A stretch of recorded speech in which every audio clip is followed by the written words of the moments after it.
My name's Tom and this is Watercolour Bites. Are you looking to take your watercolours to the next level? These little snippets of info are designed to help you improve your painting. Let's take a look.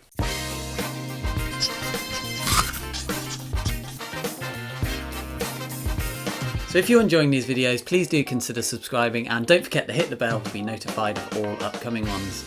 So after looking at technique in the last video, we are going to go right back to where we left off with the theory videos, and this is continuing to pave the watercolour path with a further delve into tonal values. This will be the final instalment on this topic and we will wrap it up with practical application and some painting, so be sure to follow it right through. I also highly recommend hopping back and checking out the previous videos in this series. To recap, so far we've looked at initially analysing our subject in just 3 basic tones: light, dark and a mid-tone. This can really help us get an understanding of what's going on in simple terms, and even with an actual painting, the simpler we can make it with as fewer values as possible, the better.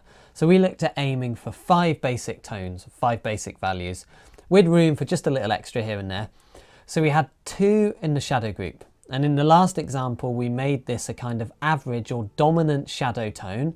This can also be the core shadow or darker accents within an area, and then also a lighter tone to represent the reflected or the bounced light or the ambient light. And then we went for 3 values in the light group: a dominant light tone, a transitional half tone and a highlight. And very finally, if we hadn't reached it already or we wanted to push things just that little bit more, we can reach for a dark accent or the ambient occlusion. That's kind of a little aside, and we're going to keep to simple 5 values here. I mentioned previously that this is just one of many ways to conceptualize or approach our subject. So here's another way that works for me, and actually over time I've come to prefer this kind of approach. You'll see that the ultimate conclusion though is still 5 values, but having an understanding of these 2 approaches and how we kind of get there is a good thing. To do this, we are going to look at planes. We can think of a plane as a flat tile. Putting these tiles together with different orientations can create the illusion of a 3D object. We can think of any subject broken up into many different flat tiles, all with their own orientation relative to the light source, and therefore all with their own tonal value. This is easy to understand on a simple shape, and whilst a little trickier on more complex shapes, it is still a great way to simplify our subject, especially in terms of value. So we have planes facing the light, and these will become our light value group. And then we have planes facing away from the light, which will become our shadow value group. Once we start to see these planes and we'll learn to simplify them into just a few groups, suddenly tackling even the most complicated of subjects gets a little bit easier because we only have a few choices. In fact, we are purposely limiting our choices, and rather than thinking of the value scale as something we want to make sure that we get every single part of, we are actually aiming to keep our light value group and our shadow value group a good distance apart. This creates a much stronger design and a much better illusion of light and form. So let's come back to our toy egg. We have these planes here, all facing away from the light. We have the core shadow here, which for simplicity we will make the same value as the darker shadows that have been created as we go around the form of the egg, and also the cast shadow here. So that's multiple planes, but they're all represented by the same single value. We then have these planes here, which due to their orientation are getting most hit by the ambient or bounce light, therefore making them slightly lighter, and this is value number 2. So here the ambient light is a small area within a much darker dominant shadow. Other times, like the elephant from the previous example, the ambient light value can be the dominant value, and the darker shadows are simply smaller shapes or accents within it. We know that there are endless possible tonal variations, but just to drive it home, what are we trying to do? Simplify, simplify, simplify, and I'm not going to stop going on about that. So those are our 2 shadow values. On the light side, we have multiple planes, all getting progressively lighter as they move around the form towards the light. The plane most directly facing the light is the center light, and we're going to make that our 3rd value. We then also have the highlight, and the highlight is a reflection of the light source. This is another value, and its position varies depending on the viewer's position relative to the light source and the object. And very finally, we have the halftone.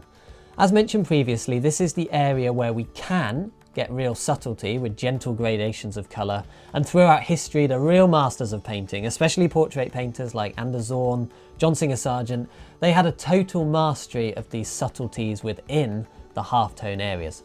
However, halftones can also spell disaster if we go overboard or we start to have too many spread over too great a range. Just like any other area, simple is best. One halftone is great, but realistically a selection of subtly different values within a small boundary will do, and this is our final value. Whilst potentially, as I said, a range of values, we'll call it one value as we are aiming for a very tight grouping.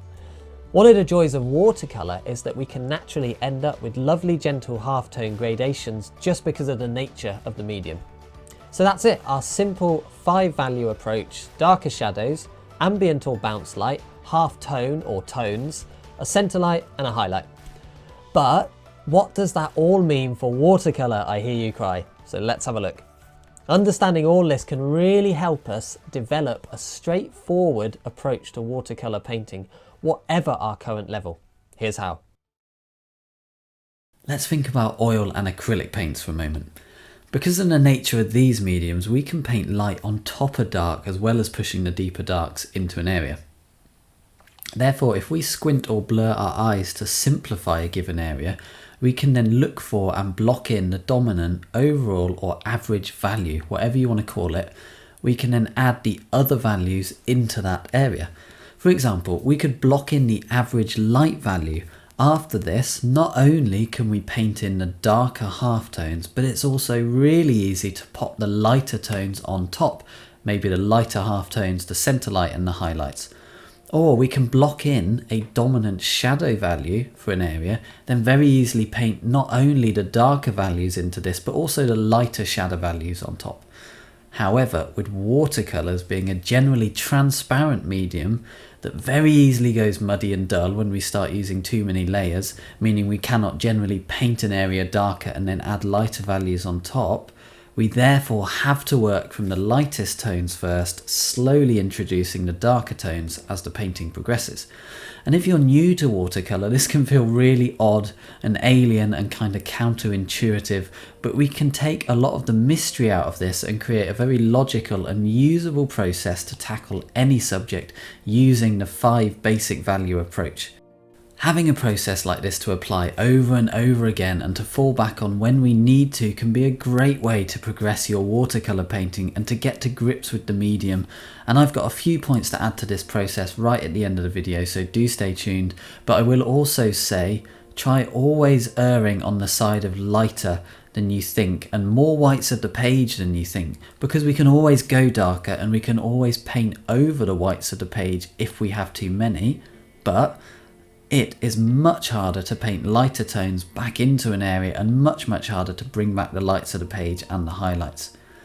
So now we've really understood our values and the limitations of the medium, let's look at a simple breakdown of this process using our 5 basic values, as well as breaking this into 2 easy to understand stages. Then finally, we're going to look at the practical application of this in a painting example. We're going to start with the light value group, i.e. the planes facing the light. Number 1, our lightest values representing highlights, centre lights and some of the lighter halftones created with a pale wash, so lots of water, and leaving whites of the page for highlights and lighter tones. Number 2, we're then going to start to drop in some darker values to represent our halftones, doing all of that while it's still wet. So those are our 3 light values done. For this particular process, we are now going to let this dry completely. After that, we're then going to come in with our 2 values in the shadow group, i.e. the planes facing away from the light. So number 3 in these stages, we start to paint in the lightest shadow value. Generally, these will be representing the ambient light, and whether the ambient light value is very dominant or the average value of an area with smaller dark values than within it, or whether it's the smaller area within a larger area of darker shadow, we still have to start here because it's the lighter value and we can only go darker from there. That takes us on to our final value, number 4. Whilst our lightest shadow value we've just put in is still wet or damp or moist, we are going to introduce the darker shadow values. And don't forget to watch my recent video on paint consistency and dryness of the page to really understand this. And then very finally, we may want to pop in some very deep dark accents in places where the light really can't reach, those areas of ambient occlusion. And that's it. The very logical step-by-step process of creating a watercolour using our 5 basic values to simplify our subject. Let's do some painting and look at this in action, and do be sure to watch until the end, as I have got a couple more really important final tips on this process that I want to share. So here we go with the actual painting. We're going to kick off, as you see, with the very pale washes. Plenty of water, not forgetting that our washes dry even lighter than we put them on, so there's a decent amount of pigment in there, but it's very much that kind of tea and coffee wash.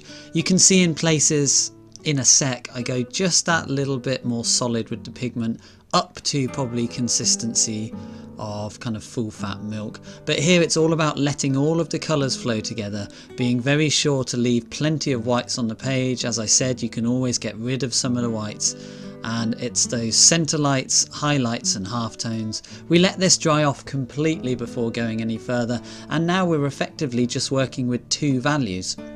And of course, as we've seen, there's small variations in the value, but ultimately we're aiming for the kind of dominant average ambient light, which represents probably most of the shadow area in this case, and then that's kind of a single cream consistency which gives it its darkness. And then as time goes on, I slowly drop in darker, more concentrated pigment, moving up towards Marmite. And as I said, if none of this makes sense to you, go back and check my paint consistencies video and it will all make a little bit more sense. And that's the same process you'll see over and over again. Start with my light washes, nice and pale, bring in my more solid washes with single cream consistency. Then as the painting progresses, my paint consistency gets increasingly thicker, increasingly darker, working that thick paint into the drying paint on the page. And you can tackle individual areas at a time. So I tackled the face and the ear, then I moved down into the legs, then into the other ear, but the process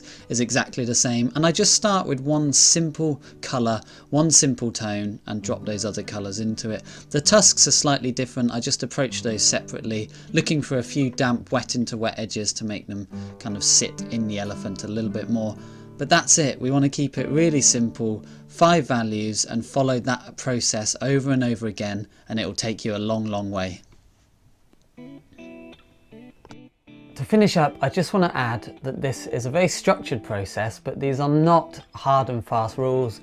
In reality, especially as you become kind of more experienced with a medium, you will naturally break away from these more structured processes. However, they are always there to fall back on, and they underpin everything that we do. And just like learning with oils, for example, we can follow a very specific process of dark to light, thin to thick, fat over lean, and this makes managing a painting much easier, especially when we're learning. But as we gain more experience, we may realise that actually we can start thick and we can start with the lights if we want, but we need to know the initial process in order to do this successfully. And all mediums do have their limitations that dictate what can't be done. For example, with oils, whatever approach we use, light first, dark first, or starting with thick paint, we must still obey the fat over lean principle, or we'll run into trouble. And similarly, although watercolour is predominantly a light to dark medium and watery to thick, we do realise as we go on, actually, we can jump to the darks very quickly. We can vary the paint consistency as and when we please, but there are limitations and consequences of doing so, and not all of these consequences are necessarily bad. But to summarise, this structured process and approach, I think, is the foundational base to kind of build up from, and as I said, it's there to fall back on, and it will certainly make managing a painting much easier and getting to grips with the medium of watercolour a far less frustrating journey especially as we now know the underlying reasons behind this process. So that's it guys, don't forget the start to finish quick time lapse is publicly available over on my Patreon teaching channel, and there are also some different length, longer formats with full narration at some of the higher tiers. Until next time, happy painting, happy living, and I will catch you soon.